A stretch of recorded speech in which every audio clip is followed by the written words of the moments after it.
Hello everyone, this is Ruslan Belov, and this is our daily analytical breakdown of the Ukrainian front.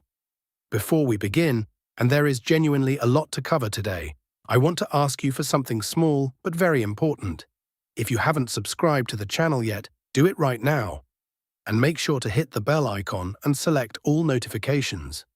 The thing is, YouTube is actively suppressing this kind of content.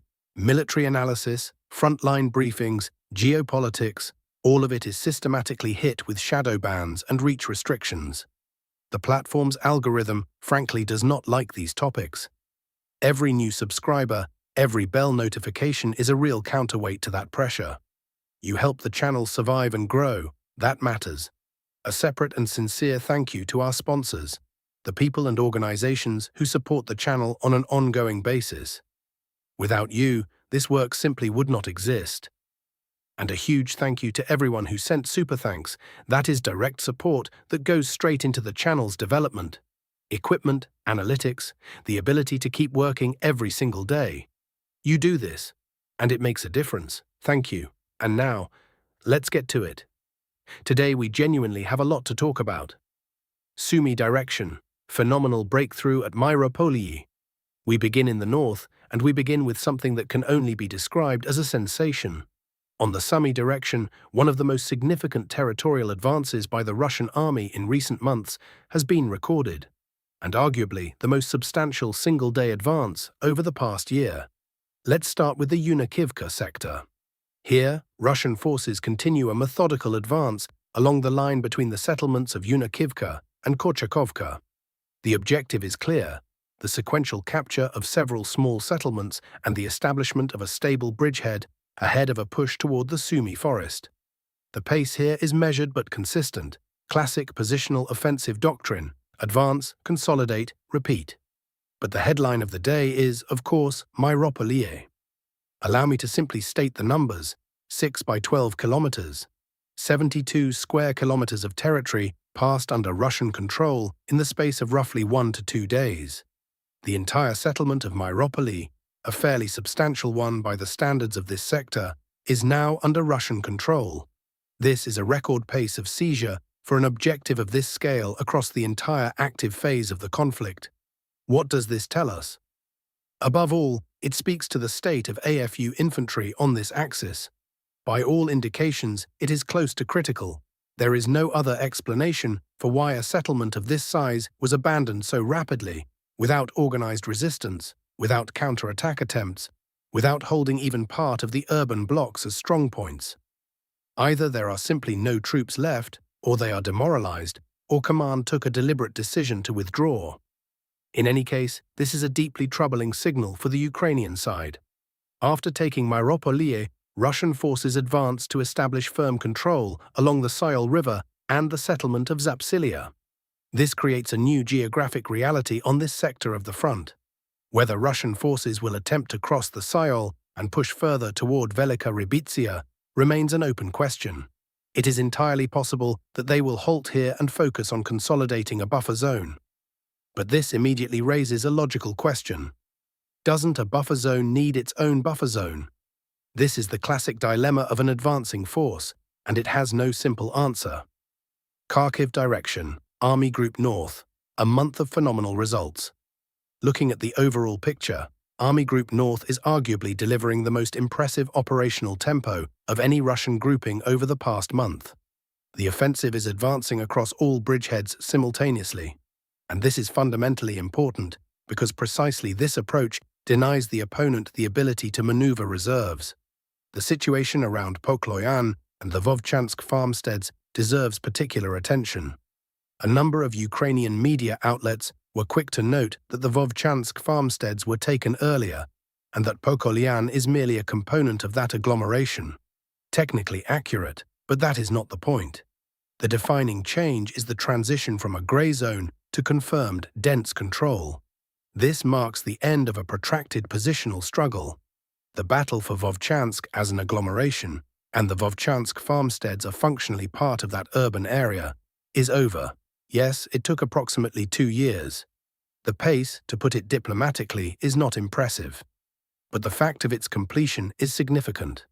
Russian forces can now concentrate on the next line of objectives without being tied down by rear area clearance operations. Simultaneously, an advance is being recorded in the area of Zemlyanka, a settlement east of Vovchansk. This is another element in the broader pattern of pressure being applied across the entire line of contact on the Kharkiv direction. Constantinovka direction. The cauldron tightens. Let's move to Constantinovka, and here the situation requires a detailed breakdown because it is developing along the classic lines of an operational encirclement, even if one being executed gradually. The configuration of Russian presence in the city currently resembles what military analysts describe as a trident. 3 separate penetration wedges, southern, eastern and central, the former industrial zone. AFU units holding the residential districts with high-rise construction have found themselves in an operational pocket, under crossfire from multiple directions simultaneously. This is not a metaphor. It is a literal description of the tactical situation. Russian army aviation is working over Konstantinovka with extraordinary intensity. By available accounts, it is one of the most heavily targeted settlements by air assets anywhere on the front right now. On top of that, sniper positions that effectively restrict movement by Ukrainian units within the city even at night. Today brought reports of a new advance by Russian forces in the Dova Balka area. This is a critically important geographic element. Advancing along a large reservoir, Russian troops are gaining the ability to reach the northern outskirts of Konstantinovka. Should this occur, the city will be deprived of its last reasonably secure logistics line. A transport collapse along the remaining approach roads has already begun. Footage has emerged showing burning and destroyed armored vehicles on the main artery leading into the city. Russian FPV operators have placed this road under permanent surveillance and are delivering painful, systematic strikes against Ukrainian columns. Against this backdrop, reports have emerged that Russian drones have begun dropping leaflets calling on Ukrainian soldiers to surrender, complete with detailed instructions on how to do so. The text of the leaflet has not yet entered public circulation, no photographs have been published, but the very fact of this psychological operations effort is telling. It is a classic tool deployed when a command considers the encirclement, or its functional equivalent, to be effectively complete. Kupiansk direction. Fighting in the city center, Kupiansk. Important intelligence arrived here today. Russian units have managed to recapture previously lost positions in the central part of the city and to retake the area around the central city hospital. The hospital building itself no longer exists. It was destroyed in a Ukrainian HIMARS strike. However, the ruins and the surrounding fortified area represent significant tactical value, and active fighting has been ongoing for them. Today it is confirmed this strongpoint has passed under Russian control. The overall situation in Kupiansk remains extremely severe. The majority of the city's built-up area has been destroyed. Russian forces appear to be concentrating their efforts on systematically pushing AFU units back beyond the railway line, the next logical operational boundary. Zaporizhzhia and Dnipropetrovsk directions. On the western flank of the Zaporizhzhia sector, heavy meeting engagements continue. Both sides are recording mutual losses. No significant territorial shift has occurred yet. On the eastern flank, Russian forces are attempting to cut the road between Volshebna and Huliapola. If successful, this would significantly complicate AFU logistics on this sector. Further north, in the area of Verkhnya Tersa and Vosvyzhevka, heavy grinding battles are ongoing, having begun back in December. Russian forces are currently fighting for the northern portions of both settlements. Russian aviation is working against AFU positions. On the Dnipro sector, the situation is unchanged. The capture of 2 more strongpoints in the Lizin area has been recorded. Myropillia direction. On the Myropillia direction, Russian forces are concentrating in the captured settlement of Novoalexandrivka in preparation for a northward push.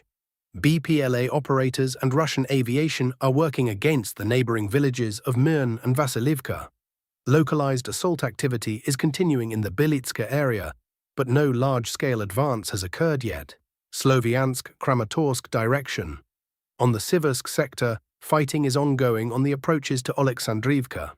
Further north, Russian forces are developing a flanking envelopment of Kryva Luka from both north and south, textbook flank pressure designed to force a withdrawal without a costly frontal engagement. In the direction of Krasny Liman, Russian units have so far been unable to penetrate into the urban core. Only the eastern outskirts have been secured. Higher up the front, an advance toward Korovyi Yar has been recorded, with pressure being applied north of Redkodub and fighting ongoing on the outskirts of Hlushchenkov. Geopolitical bloc, the United States, Iran, and Europe. We turn now to the political agenda, which today is no less packed than the frontline picture.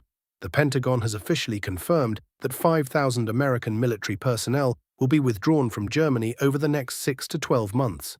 This is a direct signal to European allies and a decidedly unambiguous one.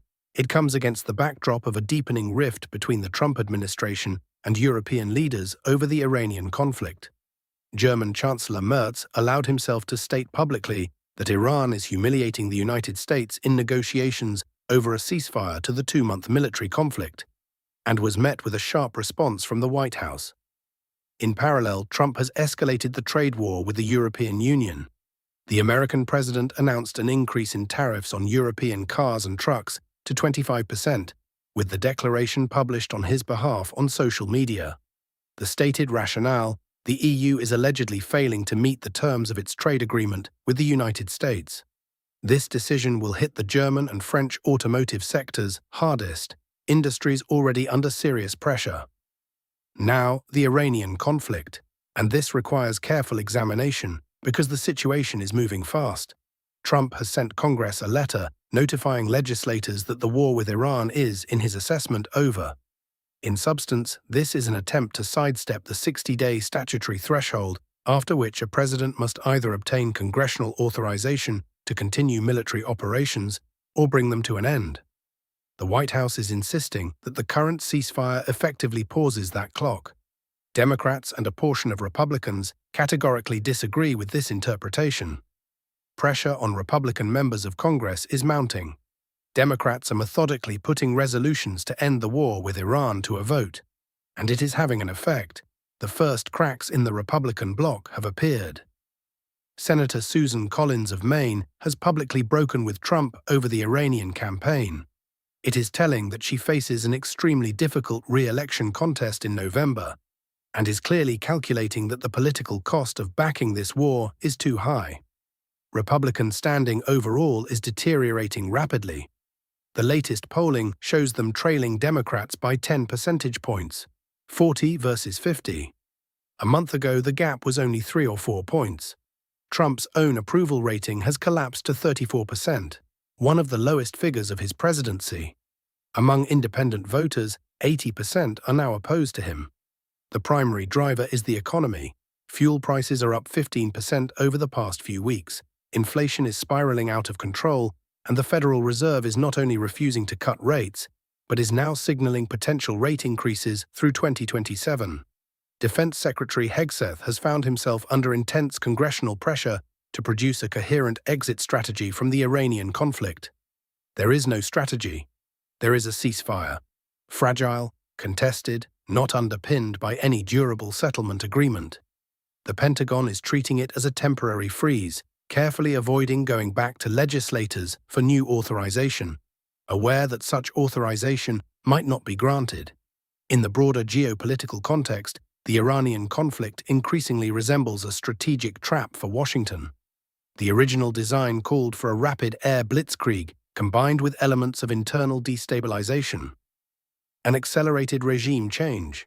But Iran's leadership identified the optimal response: block the Strait of Hormuz, paralyze global oil supply, and transfer the economic costs of the war onto the world at large, and in particular onto Washington's allies and partners.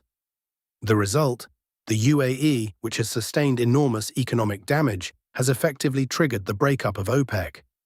The Hormuz blockade has placed the global oil market under threat, and forecasts of $150 per barrel no longer look like fantasy.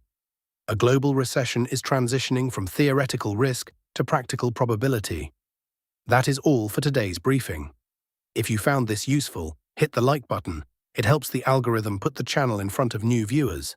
Subscribe, hit the bell. See you in the next episode. Take care of yourselves.